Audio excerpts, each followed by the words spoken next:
nasa garden pa rin tayo. Buti na lang talaga tinaniman ko to ng rose. Kung hindi, wala, green lang lahat yan. Kaya naglagay ako ng mga roses kasi ang roses bumabalik. Buong summer may roses, no? So, ito na yung sinabi ko, ito na yung pangalan dito. Pipino. Tsaka may tumubong isang mais. Naglagay ako ng mga buto ng mais dito. Isa lang tumubo. Dito tayo sa likod kasi nagtrabaho siya dito sa likod eh. Maglilinis ako dito pero minor na lang lilinisin ko. Magliligpit lang ako ng mga konting kalat. Ayan o, ginupit niya yan. No? Tapos naglagay din ako ng mga flax dito. Dadami yan. 1-2 taon pa. Puro flax lahat yan, magiging pink lahat yan. Palagay ko dito ko ililipat yung blackberries. Gusto ko siyang ilipat dito para tamaan siya ng araw, para matamis.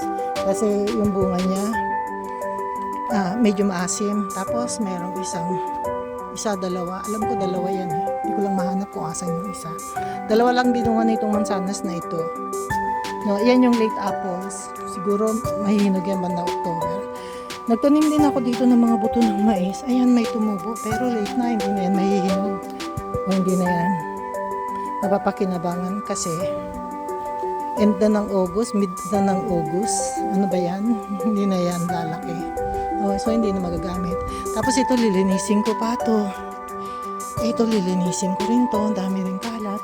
Pero at least yung bakod naayos na, no? So, daan ako dito. Balik tayo sa labas. Napakita ko lang yung mga ginawa niya na natutuwa talaga ako kasi ang dami diyang nilinis, no? So, ito na yung mga tomatoes ko. Hindi ko pa rin makuha kasi araw-araw kong nasa daan. Araw-araw ko nagpapacheck up. Operahan ako sa mata next week. So, ang daming preparation. Kailangan ko ma-harvest ito bago mag next week. Ayan, nabulok na. Kita nyo, sira na. So, sa sobrang dami, hindi na namin maubos. Papahingi ko na siguro yan. Tapos ito, pahinog na ito. Pag nag-stripe ito, ang hindi siya hinog, yung pure white. Ayan o. Asan ba? Meron pa ba? Wala na, pahinog na lahat ito. Basta nag-stripe siya. Ayan, nahulog na nga yung kamatis. So, hindi naman ito sira. Nahulog lang kasi sobra nang hinog yung kanina sa side. Mamaya na kita pitasin. No? Ayan pa rin.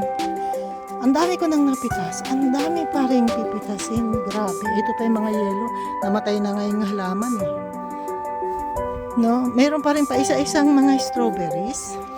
Kasi yan yung strawberries na ever-bearing. Ayan o. Ayan, meron pa pala yun. Ayan. Tingnan natin. Ayan, hinog na strawberries. Ayan yung mga strawberries.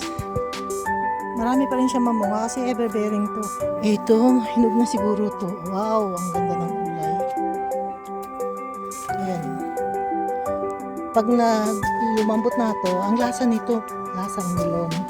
Tapos ito, hinog na rin. Pisalis ito. Ayan o.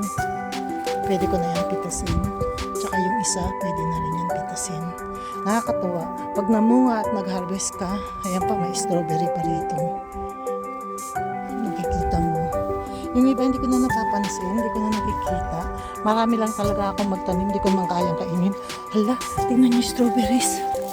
Ayan o. Bagsak na sa lupa. Ayan, ang dami. Grabe, pitasin ko nga. O, ayan. Kinain na ng mga uod. Ayan o. Sayang. Ilalagay ko dito para kainin ng ibon. Lalo na yung bromberries, yung blackberries. Ito binawasan niya yung tawag dito. Nagbawas pa ba dyan siya dyan sa likod? Ay oo, nagbawas din siya dito. Nagbawas ba siya dito?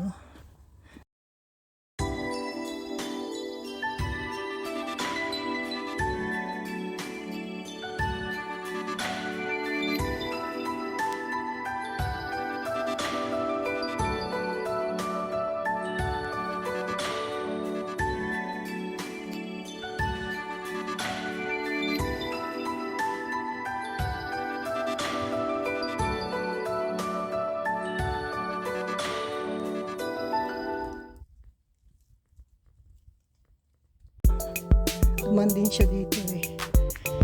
So, ito binawasan niya yung rhododendron. Alam niyo, hindi ko talaga kayang bawasan yan. Sumisikip ang dibdib ko pag nagputol ako ng mga bulaklak na puno. Ayan ang binawasan niya. Ay, ito ako nagbawas, pero siya nagbawas niya nasa taas. No? So, dito na tayo. Ang dami kayang hinog ng bromberries na pinitas ko kanina. Pero hindi ko naman kayang kainin lahat, kaya hindi ko kinuha lahat. Ayan o. Grabe, ang dami. Ayan o. Ayun pa. Hindi ko naman makain lahat, kaya hindi ko kinuha lahat. Tapos itong blueberries. Hindi napansin ng mga ibon. Kanina kinuha ko yung mga hinog. Ito pa o. Hindi nakikita ng ibon. Dati kasi nilalagyan ko to ng nets eh.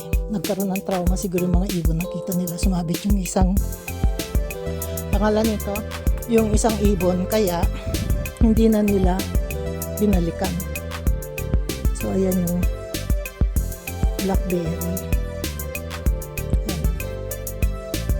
Ayan siya. Maraming dami bunga. Hindi ko na makain. Ililipat ko to. Lalagay ko doon sa kabila.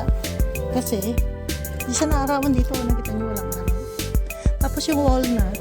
Ewan ko kung namunga. Wala akong makita maski isa. Lipat tayo dito sa looban. Dito ako dati nagtatrabaho. Bihira na akong pumunta ngayon. Tapunan ko yan ng basura. Waste, garden waste. Tapos ayan, pinutol niya. Tapos, at saka yung hazelnut, binawasan niya. Lumiwanag tuloy dito. Yan, binawasan niya hanggang doon. No, kaya ako natuwa. Ayan. So, yan din hanggang dyan sa likod, binawasan niya. Pupunta lang ako dito pag panahon ng rhododendron. Kasi rhododendron trails ang tawag ko dito. Puro rhododendron ang nakatanim dito. Ang ganda dito pag spring. So binawasan niya lahat yan, kaya ako natutuwa. Yung hindi ko kayang gawin, ginawa niya. No? O sige, magpapaalam na ako. Pinakita ko lang kung paano magtrabaho yung bagong hardinero. No? So, thank you, salamat. Pag nagustuhan nyo, mag-like, mag-subscribe kayo at mag-comment para makilala ko kayo. Thank you so much. Bye-bye. Daanan natin yung talong. Kasi pipitasin ko rin yung mamaya eh. Yan. Mga talong nasisira na. Napapabayaan ko kasi palagi akong nasa daan. Nakakita na ba kayo ng ganyang korting talong? Ayan o. Korting puso yata ito. Ayan. Tapos ito pa. Yan yung mga talong. 5 puno yan. Aubergine, yung bilog, at saka Chinese. Ano to? Chinese eggplant. Tapos yung mga chili, nakalimutan ko na rin. Ayan, nahinog na silang lahat. No? So, ito na. Ito naman, hindi ko ito nakakalimutan kasi araw-araw kami kumukuha. Nakita nyo, naubos na nga yung bunga eh. Pero sige pa rin siya, namumulaklak pa rin, namumunga pa rin. No, itong yellow, pipreser ko na lang yan, lalagay ko sa pasta. Pati yung iba rito, hindi ko na maharap eh. Pati itong beans, hindi ko na talaga maharap. Pipitasin ko na lang yan, yung buto na lang ang kukunin. Nakita nyo, ang dami pa rin bunga. Palagi kong sinasabi, next year konti lang itatanim ko, pero mahilig talaga ako magtanim, kaya natatambakan ako ng harvest. Yan, ang dami pa rin bees. Tapos ito yung bagong figs. Namunga siya, ewan ko lang kung kailangan kong palakihin. Hindi ko rin alam kung lalaki ang bunga niya. No? Pero yung mga pipino, lalaki siguro. Ayan, lalaki na nga. Hihinog pala. Ito sa sarili kong tanim to. Mga bulaklak ko last year, kinuha ko yung mga seeds, tsaka tinanim ko. Yan. Tapos ito rin, hindi ko na ito tinanim. Tumubo na lang dyan. Yan yung marigold last year. Kaya, hinayaan ko na lang. Okay, thank you. Kunti lang binunga ng mga paprika ko. Kasi ang daming kasamang mga ibang halaman sa paso. No? Okay, thank you. Salamat.